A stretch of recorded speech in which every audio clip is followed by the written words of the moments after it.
ससुराल आएगी पेंशन। सुनती हो, पिताजी की सर्विस पूरी होने वाली है। अगले महीने पिताजी रिटायर हो जाएंगे, इसलिए अब उन्हें अपना सरकारी मकान खाली करना होगा। ये तो आपने बड़ी अच्छी खबर सुनाई। आपको पता है, मेरे मौसा जी रिटायर हुए थे ना, तो उन्हें पूरे 1 करोड़ रुपए मिले थे उनके फंड से। अरे एक झटके में करोड़पति बन गए वो लोग। भाग्यवान, मैं भी तो यही कह रहा हूँ कि पिताजी रिटायर होने वाले हैं, मतलब पिताजी को भी करोड़ रुपया तो मिलेगा ही। अरे सोच कर देखो, अगर वो पैसा हमारे हाथ लग गया ना तो हमारी गरीबी ही दूर हो जाएगी। अब मकान खाली करने के बाद पिताजी को भी तो रहने के लिए जगह चाहिए होगी ना। कैसा हो अगर पिताजी हमारे साथ आकर रहने लगे। अपने पिताजी को ना तुम ऐसा वैसा मत समझो, वो इतनी आसानी से बोतल में उतरने वाली पार्टी नहीं है। वो 1 रुपया भी किसी को आसानी से देने वाले नहीं है। तभी तो मैं कह रहा हूँ कि कुछ सोचो जिससे कि पिताजी इम्प्रेस हो जाए, और पूरा फंड ना सही, कम से कम आधा तो हमारे हाथ लगे। एक काम करते हैं, पिताजी के लिए रिटायरमेंट की बढ़िया सी पार्टी रख देते हैं। रिटायरमेंट का ग्रैंड फंक्शन देकर पापा जी हमसे इम्प्रेस हो जाएंगे, और फिर तो अपनी चांदी ही चांदी। वैसा आइडिया बुरा नहीं है। मैं कल पिताजी को फोन करके पार्टी के बारे में बता देता हूँ। साथ ही ये भी बात कर लूंगा कि रिटायरमेंट के बाद उन्हें हमारे साथ हमारे घर में ही रहना है।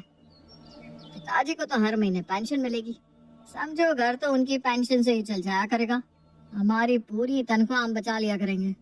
पापा रिटायर होने वाले हैं, इससे पहले कि भैया अपना दिमाग लगाए, मैं ही पापा को अपने साथ रहने के लिए मना लेता हूँ। हमारे साथ पापा रहेंगे तो सारी प्रॉब्लम सॉल्व हो जाएगी। ये करी ना अपनी दिमाग वाली बात। जल्दी पापा जी को फोन लगाओ और हमारे साथ रहने के लिए उनसे बात कर लो। नमस्ते पापा, कैसे हो आप? अच्छा, अब तो आपकी सर्विस भी खत्म हो रही है। आपकी बहू और मेरी यही इच्छा है कि आप रिटायरमेंट के बाद हमारे साथ रहें, और भैया का घर भी यहाँ पास में ही है, तो जब आपका मन करेगा आप उनसे मिल भी सकते हैं। बेटा तुम्हारे साथ? पापा देखिए, अब कोई बहाना नहीं है। अब अगर आप हमारे साथ रहने नहीं आए ना तो मैं नाराज हो जाऊंगा। अरे बच्चे आपको कितना याद करते हैं, कुछ पता भी है? वो सब तो ठीक है बेटा, लेकिन समस्या वो नहीं है। तो क्या समस्या है पापा? बेटा अभी थोड़ी देर पहले ही अरुण का फोन आया था।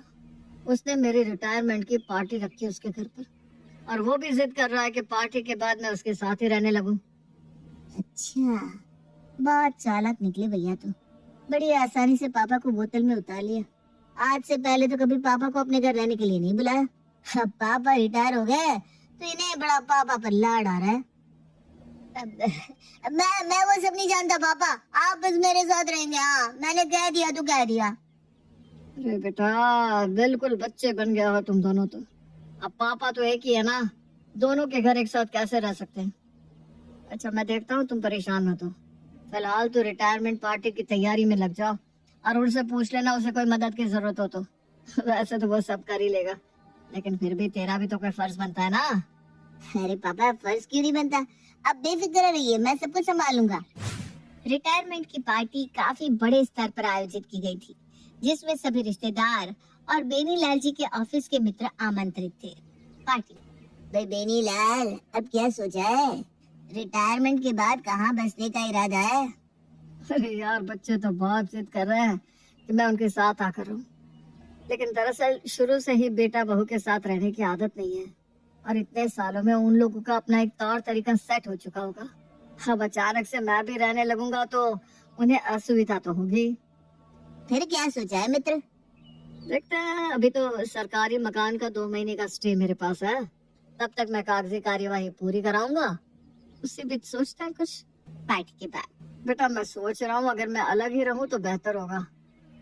अरे पापा, इस उम्र में आप अकेले क्यों रहेंगे? हम है ना। भैया ठीक कह रहे हैं, हम दोनों के होते आप अकेले रहे, ये मुझे ठीक नहीं लगता। देखो बेटा, मैं सोच रहा हूँ कि तुम्हारे घर के आसपास ही मैं कोई मकान किराए पर ले लूं और वहीं शिफ्ट हो जाऊं। जब तुम्हारा साथ रहने का मन होगा तो आ जाया करूंगा, नहीं तो अपना ठिकाना तो है ही। पापा की बात सुनकर बड़ा बेटा एक ट्रिक लगाता है। सुनती हो, पिताजी अलग रहने की इच्छा जता रहे हैं। क्या कहती हो, पापा को 1-2 कमरे का मकान गिफ्ट कर दे? वो तो ठीक है, लेकिन 2 कमरे का मकान भी 30 लाख से कम में नहीं मिलेगा। अरुण और उसकी पत्नी बातें कर रहे थे, तभी अमित का फोन आता है। भैया क्यों ना पापा के लिए 2 कमरे का मकान बनवा दिया जाए। अब इस उम्र में वो किराए का मकान लेकर रहे, ये मुझे तो ठीक नहीं लग रहा। हाँ, हम भी अभी यही बात कर रहे थे, लेकिन तेरी भाभी की बात भी सच है। इस एरिया में 2 कमरे का मकान भी 30 लाख से कम में नहीं मिलेगा, और इतना पैसा अपने पास तो नहीं है भाई। कैसा रहेगा अगर हम दोनों आधा आधा पैसा मिलाकर मकान की डाउन पेमेंट कर दे और बाकी पैसे के लिए बैंक से लोन ले ले। लोन के पैसों से आराम से पापा के लिए मकान ले लेंगे। आइडिया तो तेरा अच्छा है, लेकिन एक बात पहले ही क्लियर कर लेते हैं। देख, पापा को रिटायरमेंट के बाद अब फंड्स का पैसा मिलने वाला है। मुझे पता है मनी मन तू भी चाहता होगा ना कि पापा का फंड का पैसा तुझे मिल जाए, इसलिए ऐसा करते हैं, पहले ही डिसाइड कर लेते हैं कि फंड का पैसा हम दोनों आधा आधा कर लेंगे। और रही बात पापा के पेंशन की, तो पापा को कहेंगे कि पेंशन का पैसा अपने अकाउंट में ही पड़ा रहने दे। इस पैसे से ही पापा के मकान की किस्त दे दिया करेंगे, और पापा के खाने पीने का क्या है, हम दोनों मिलकर उनका खर्चा उठा लिया करेंगे। आपकी बात बिल्कुल सही है भैया। ठीक है, हम दोनों सारे खर्चे आपस में आधे आधे बांट लेते हैं। अच्छा छोटे, एक बात सुन, पापा की रिटायरमेंट पार्टी में ना बहुत खर्चा हो गया है। मेरा तो पूरा बैंक अकाउंट खाली हो गया है, बल्कि मैंने कर्जा लेकर पापा की पार्टी अरेंज की थी। तो मैं तुझे सारे बिल भेजता हूँ, जब सारे खर्चे आधे आधे हो ही रहे तो फिर वो खर्चा भी आधा आधा कर ही लेते हैं। हाँ चलो भैया, कोई बात नहीं। ऐसे भी लड़ाई झगड़े में तो कुछ रखा नहीं, जो भी मैटर है मिलजुल कर शांति से निपटा लेते हैं। अब बिल भेज दो, पार्टी के खर्चों का भी हिसाब कर ही लेते हैं। बेटा अरुण, 1 सप्ताह में मेरा फुल और फाइनल सेटलमेंट हो जाएगा। उसके बाद मैं तुम्हारे पास आ रहा हूँ, फिर मिलकर मेरे लिए किराए का कोई अच्छा सा मकान देख लेंगे। पिताजी ये तो बहुत खुशी की बात है, आप आइए ना, आपके लिए एक सरप्राइज है। सरप्राइज? ऐसा क्या सरप्राइज है बेटा? मुझ बूढ़े के लिए क्या सरप्राइज हो सकता है? सुनती हो भाग्यवान, अगले सप्ताह रविवार को पापा अपना फाइनल सेटलमेंट लेकर हमारे यहाँ आ रहे हैं। अमित को खबर कर देना, वो लोग भी समय पर पहुँच जाए तो ठीक होगा। फिर हम दोनों मिलकर बाबूजी को वो फ्लैट गिफ्ट करेंगे, और बदले में हमें मिलेगा पापा का करोड़ों रुपए का फंड। ऐसे पापा फंड का करेंगे भी तो क्या, उनके रहने की दिक्कत भी हमने हल कर ही दी है। एकदम ठीक कह रहे हैं जी, मुझे तो सोचकर ही गुदगुदी सी हो रही है कि कुछ दिनों में मैं लखपति बनने वाली हूँ। सुनिए ना, 10 साल हो गए हमारी शादी को, कब से मैं आपसे कह रही हूँ डायमंड का हार ना सही एक अंगूठी खरीदवा दीजिए। मैं पहले ही बता दे रही हूँ, जैसे ही बाबूजी का पैसा हाथ में आएगा ना, सबसे पहले मैं अपने लिए एक डायमंड का नेकलेस बनवाऊंगी। अरे भाग्यवान, अब आ रहे ना अगले सप्ताह बाबूजी, चिंता क्यों करती हो? नेकलेस के साथ साथ तुम्हें सोने के कंगन भी बनवा दूंगा। बस तुम बाबूजी की खातिरदारी करके उन्हें खुश कर देना अगले सप्ताह। भैया कितने बजे तक पहुंचने वाले हैं बाबूजी? अब बस थोड़ी देर में आते ही होंगे। मैं बाबूजी को लेने रेलवे स्टेशन जा रहा हूँ। अरे भैया मैं भी चलता हूँ। देखो, हम दोनों बाबूजी को लेने के लिए रेलवे स्टेशन जा रहे हैं, आप दोनों उनके स्वागत की तैयारी करके रखना। ठीक है। थोड़ी देर बाद बाबूजी घर आते हैं। बाबूजी, आप किराए का मकान ढूंढने के लिए कह रहे थे ना, लेकिन अब आपको किराए के मकान की कोई जरूरत नहीं है। ये लीजिए, हमने अपनी ही सोसाइटी में आपके लिए एक फ्लैट खरीद लिया है। खुश रहो बेटा, मेरे बेटे इतने काबिल है ये तो मुझे पता ही नहीं था। मैं तो बिना बात ही परेशान हो रहा था कि रिटायरमेंट के बाद क्या करूंगा, कहाँ रहूंगा, कैसे मेरा गुजारा होगा। बाबूजी आप बिल्कुल भी चिंता मत करिए, आप खुशी खुशी अपने फ्लैट में रहिए।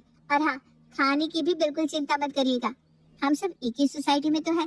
सुबह का खाना आप भाभी के यहाँ खा लीजिएगा, शाम को हमारे यहाँ। खुश हो बेटा, मेरी तो सारी चिंताएं दूर हो गई। हाँ बाबूजी, आपकी जो भी पेंशन आएगी ना, आपको उसमें से 1 रुपया खर्च करने की जरूरत नहीं है। पूरा पैसा आप अपने अकाउंट में रखिएगा, बुरे वक्त में काम आएगा। जी बेटा, लेकिन तुम लोगों को शायद पता नहीं है कि मुझे कोई पेंशन नहीं मिलने वाली है। सरकार ने तो बरसों पहले ही पेंशन बंद कर दी है, इसीलिए तो मैं चिंतित था। कोई बात नहीं बाबूजी, पेंशन बंद कर दी तो क्या हुआ, आपको फंड का पैसा तो मिलेगा ही ना। कौन सा फंड बेटा? इस फंड से पैसे निकाल कर ही तो तेरी और छोटे की शादी की थी मैंने।